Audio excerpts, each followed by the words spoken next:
Lo siento, soy tan solo una típica mujer. Hace muchísimo tiempo, trabajé como recepcionista en un bufete de abogados, donde contestaba y transfería llamadas, recibía visitantes y después los acompañaba a las salas de juntas correspondientes. Me acababa de mudar a la ciudad, de tal modo no conocía bien la zona. En cierto día, un hombre con una voz bastante peculiar llamó a la oficina, y ya estaba bastante irritado antes de que siquiera pudiera preguntarle en qué podía ayudarlo. Me pidió que le indicara cómo llegar a nuestra oficina desde un pueblo cercano, el cual no conocía. Amablemente le expliqué que no conocía bien la zona, pero que si podía esperar un minuto, podía buscar las direcciones en la computadora. El tipo literalmente le gritó al oído: «¡Típica mujer estúpida! Ni siquiera sabe dar direcciones». Y me colgó el teléfono. Bueno, pensé, qué grosero. Y después lo olvidé. Unos 20 minutos después, un tipo, furioso, entró por la puerta y de nuevo, con el mismo tono inconfundible, me exigió que le indicara el camino a la sala de entrevistas. Yo sabía que era el mismo tipo con el cual había hablado antes. Su voz era la misma. Con calma le contesté: «Disculpe, señor, pero únicamente soy una mujer común y corriente y no sé dar direcciones». Se puso rojo como un tomate y se quedó ahí parado por un minuto. Pude ver que sabía perfectamente lo que había pasado y que le estaba hablando a la misma persona a la que antes le había gritado. Él se marchó por un pasillo dando pisotones y, obviamente, no consiguió el trabajo porque nunca más lo vio otra vez. Hopper, me pregunto si el tipo te hubiera hablado diferente de haber sabido que te vería cara a cara. Posiblemente no. Mis compañeros de equipo eran completamente insoportables, de modo que les preparé los mejores brownies de su vida. Hace unos cuantos años, me asignaron a un grupo de compañeros para un proyecto. Desde el principio, no congeniamos bien. Eran personas a las que solo puedo describir como idealistas vegetarianos. Por lo general, ese tipo de personas no me molestan, pero llegó un punto en que todo el equipo adquiere un tono moralizante y apenas había espacio para un enfoque diferente. Constantemente me lanzaban comentarios sutiles, dejándome bastante en claro que se creían superiores a mí. Como por ejemplo: «Yo nunca podría estar de acuerdo con comer un sándwich de jamón». Y también: «Debiste haber venido al trabajo en bicicleta en vez de coche». La situación llegó a un punto crítico cuando todo el equipo se puso de acuerdo para visitar a varios agricultores para poder hablar con ellos acerca de agricultura sostenible. Para mí era algo completamente innecesario y aparte complicaba la investigación solo para hacer un viaje de campo. Aparte, hacer eso nos había quitado varios días de la agenda, la cual, por cierto, ya estaba muy ajustada. De modo que me negué a ir. Les comenté que no me importaba que fuera, pero que yo sentía que ya estaba aportando mucho al proyecto. Les expliqué que no quería dedicarme tiempo a una cosa que en definitiva no contribuía al proyecto. Y siendo justos, fueron muy comprensivos. Se marcharon la semana siguiente y, en total, le dedicaron 3 días completos de la última semana a esto. Como yo me quedé en casa, me tocó terminar la investigación propiamente dicha. Mientras tanto, lo que habían descubierto cuando estaba en discusión acabó siendo poco más que una nota al pie de la página del reporte final. Y eso no me gustó para nada, pero, ya que el final estaba cerca, intenté no darle mucha importancia, de modo que lo dejé pasar. En general, al terminar el proyecto, decidimos organizar una comida compartida, y cada uno iba a traer un platillo preparado en casa. Fue entonces cuando pensé en mi plan. Tengo una receta para brownies que es simplemente espectacular. Son jugosos, sabrosos, y desde entonces, sinceramente, ningún otro brownie me ha sabido tan bien.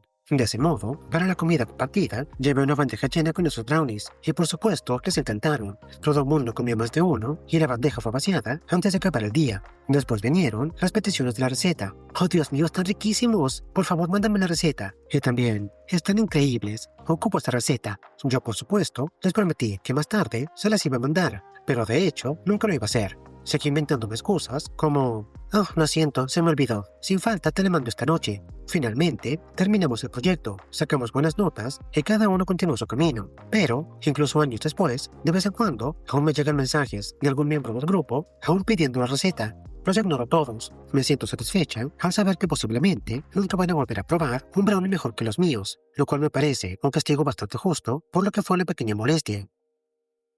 Jope, eres una persona mucho mejor que yo, porque después de leer el título y empezar a leer la historia, lo primero que me pasó por la mente era que a los brownies les pondrías algún ingrediente que no fuera vegano: gelatina, mantequilla, huevos, leche, no sé, algo. El punto es con un ingrediente que afectará su dieta. No me esperaba el final. ¿Alguien más pensó como yo? Por favor díganme, para no sentirme tan mal. Inscribí a mi jefe para que recibiera notificaciones acerca de una donación en honor a una persona a la que había molestado, la cual tenía cáncer. Un poco de contexto. Mi antiguo jefe era un verdadero suplicio cuando trabajaba con él, pero esta historia no es sobre mí, sino acerca del gerente, al cual él trepó mal hasta que falleció de cáncer. Este gerente, llamémoslo Jacob, era increíble. Cuando me contrataron, fue él quien me entrevistó y fue bastante claro con lo que se esperaba del puesto. En general, era una persona muy amable. Nuestro trabajo no es exactamente modesto, pero dijo que gracias a nosotros, la empresa funciona bien y que si nosotros no había tenido éxito. 1 o 2 años más tarde, la empresa contrató a un nuevo jefe, llamémosle Dale. Dale ya tenía mala reputación en la empresa con otras sucursales, y exactamente no era la persona más amable. Mi hermano también conocía a Dale en la empresa, y cuando se enteró que era el nuevo jefe, se molestó bastante. Como era de esperarse, Dale tampoco le agradaban los clientes. Definitivamente, no entiendo cómo consiguió el empleo. Bueno, este jefe supervisaba mi departamento y otro más, y había 2 gerentes a cargo de otros 2 departamentos, en total 4 departamentos, con Jacob supervisando 2. Antes, este puesto ocupaba 2 gerentes. Jacob había estado pidiendo que contrataran otro gerente para que la carga de trabajo no fuera tan abrumadora. Estos 2 departamentos son muy grandes, tienen más de 70 personas. Mientras tanto, los otros 2 tenían como 30 personas. Y finalmente, contrataron a otra persona, una mujer. Después de aproximadamente 1 año, Jacob confesó que el nuevo jefe lo había estado molestando repetidamente por motivos diminutos.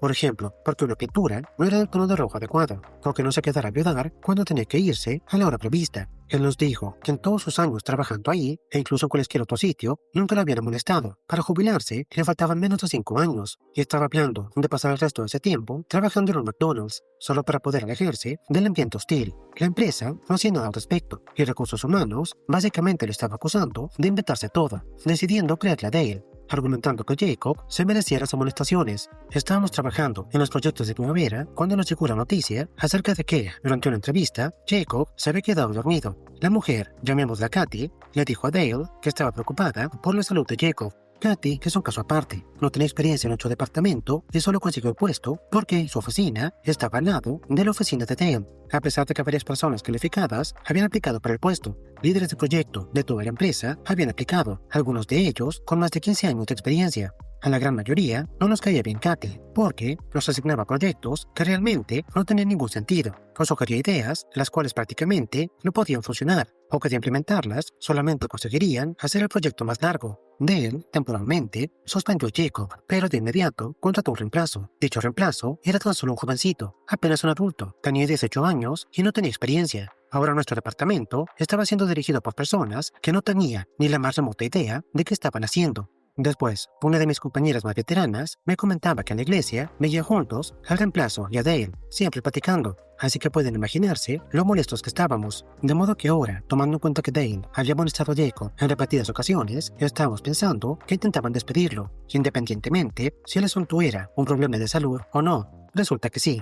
Un mes después, tras varias citas con el médico, escáneres cerebrales y exámenes de sangre, Jacob se enteró que tenía linfoma, un linfoma secundario, el cual se había extendido hasta llegar a su cerebro. Después de enterarse, tan solo 1 o 2 días después, Jacob falleció. Nos partió el corazón a todos. Mientras guardaba luto, decidí pasarme directamente a la etapa de la ira, y llorar a mi manera después de sentir que pudo vengarme. Verán, entré a la página web de investigación oncológica de St. Jude y me registré para donar 1 vez al mes a la investigación del linfoma.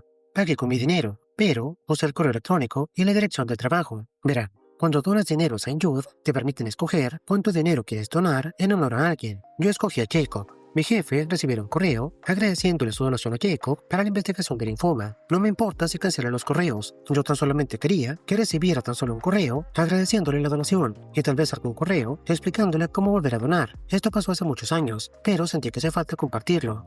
Para honrar a Jacob, me compré una abeja azul asiática que está prendida en papel en una pequeña vitrina que dice: "Sé considerado". Es un recordatorio para siempre tener en cuenta lo que otras personas pueden estar pasando. Hopper, si St. Jude funciona de la misma manera que otras entidades filantrópicas, aunque Dale cancela los correos, van a encontrar la forma de llegar a él. Si no es mediante correo electrónico, van a cambiar al correo físico. De hecho, puede que incluso manden a alguien en persona. Y honestamente, Dale se merece eso y mucho más. Espero que le sirva de recordatorio de la horrible persona que es. Insisto, tú toma la última. Mi esposa y yo fuimos de compras para las próximas vacaciones. Nos gusta darnos algún capricho, ya que estas vacaciones únicamente las tomamos 1 vez al año y es dentro del estado. Nos gusta cenar costillas de res, mariscos, costillas de cerdo, etc. El supermercado local tiene una carnicería estupenda. Generalmente, antes de las fiestas, suelen poner ofertas con grandes descuentos en carnes de primera calidad, que es entonces cuando solemos comprar las costillas que nos gustan. En las últimas ofertas navideñas no teníamos ni un centavo, de modo que nos lo perdimos. Por suerte, pusieron otra oferta y las costillas estaban de oferta a $6 por libra. ¡Qué suerte la nuestra! En fin, estamos en el extremo del mostrador mirando los mariscos, ya que el empleado está atendiendo a otra clienta y está acabando de preparar su último pedido. Me acerco a él mientras atiende a la clienta y me doy cuenta de que solo queda un costillar de res. No está bien cortado y no tiene la calota, que es la parte posterior, que es la que mejor sabe, pero el precio es bueno. Le dije a mi esposo que era la última y la mujer a la que estaban atendiendo puso atención a lo que estaba comentando. El empleado le entrega su pedido y se voltea a mí para atenderme, pero la clienta dice: «Disculpe», y después señala al costillar que había visto y dijo: «¿Me le pueden volver también?». Me giré hacia ella y le dije: «¿En serio?», pregunté, pero ella insiste: «Yo llegué primero», y me miró con sarcasmo. Fui al final del mostrador y le dije a mi esposo que debíamos buscar un plan B, ya que la carnicería se había quedado sin costillas, pero el empleado se me acercó y me dijo: «No me lo pidieron, en la parte de atrás me queda guardado uno. ¿Quiere verlo?». Lo acepté sin verlo, y el empleado sacó unas costillas impecables. De hecho, posiblemente, era medio kilo más grande que el costillar grasiento que no podíamos llevar, y la calota era enorme. El empleado incluso se ofreció a descontarnos $1 más por libra, ya que este costillar era mucho más grande que el que no nos podíamos llevar. Pero lo mejor de todo, llegamos a la caja justo antes que la clienta, que se había llevado el otro costillar. Mi esposo sacó todo del carrito antes de las costillas. De esa forma, al poner las costillas en la banda, quedaron junto delante de ella, y le dijo: «Resulta que en la parte de atrás aún les quedaba un corte muy bueno. Espero que disfrute el suyo». Cuando la cajera escaneó las costillas, dijo: «Oh, ya sé a dónde iré a cenar hoy». Y después dijo: «Vaya, les dieron un descuento. ¡Qué afortunados!». Mi esposo se volvió con la clienta y le ofreció una sonrisa. La clienta no se la devolvió. Según esto, la venganza es mejor servida fría, pero esta venganza se va a servir hecha al carbón y con una buena salsa. Aparte, ¿cuánto quieren apostar a que los empleados saben exactamente lo que estaban haciendo? A nadie le gustan clientes como esos. Finalmente tuvo suficiente. Contexto: me conseguí mi cuenta principal de Gmail cuando solo podía hacerse por invitación. Por ese motivo, la he tenido por mucho tiempo. Yo tengo el formato de mi nombre, Tom, punto, apellido Gmail, como dirección principal. Con los años he descubierto dos cosas. Primero, comparto nombre con un director independiente. Y segundo, comparto nombre con mucha gente que no tiene ni idea de cuál es su propia dirección de correo. Por ejemplo, una persona en Irlanda, yo estoy en Canadá, compré un par de cosas y me llevo el recibo con suficiente información como para cometer robo de identidad. Aparte, hay un vendedor en el área de Chicago que es tan tonto como un saco de piedras. La historia en cuestión involucra este último. Hace un par de años, este tipo tenía trabajo, pero estaba buscando opciones, y con justa razón se copiaba a sí mismo en todas las solicitudes. El kit premium de identidad estaba completo, con todos sus datos e información. Después de responderle varias veces primero al remitente y luego al grupo de mensajes, diciendo cosas como correo electrónico equivocado y también correo electrónico equivocado, revísalo de nuevo. Algunos de ellos, al principio, se mostraron hostiles, pero finalmente chocaban con la piedra con bastante fuerza como para darse cuenta, y finalmente se detuvieron por un tiempo. Sin embargo, aún me llegan correos electrónicos mal dirigidos al director. Yo les contesto amablemente: correo electrónico equivocado y mucha suerte con tu proyecto, pero al tipo de Chicago es un caso diferente. Me continúan llegando correos para él, grupales, en los que él está incluido, y esta noche fue la gota que rebasó el vaso. Aparentemente se habían reunido en la zona para jugar al golf y seguían mandándome correos a pesar de mis respuestas de persona equivocada, revisa el correo electrónico. Anoche me llegó otro. Mi respuesta fue simple: aún están hablando con el Tom equivocado, como ya les he dicho antes, pero si a la salida viene su Tom, por favor díganle gracias por el contenido para adultos gratis, al cual ahora puedo acceder. Me pregunto qué gustos tendrá. Estoy esperando con ansias el desastre que está por pasar. Jope, ya lo intentaste de la manera educada. Te ganaste el derecho a intentar otros métodos. Hay veces que la gente solo aprende a la mala.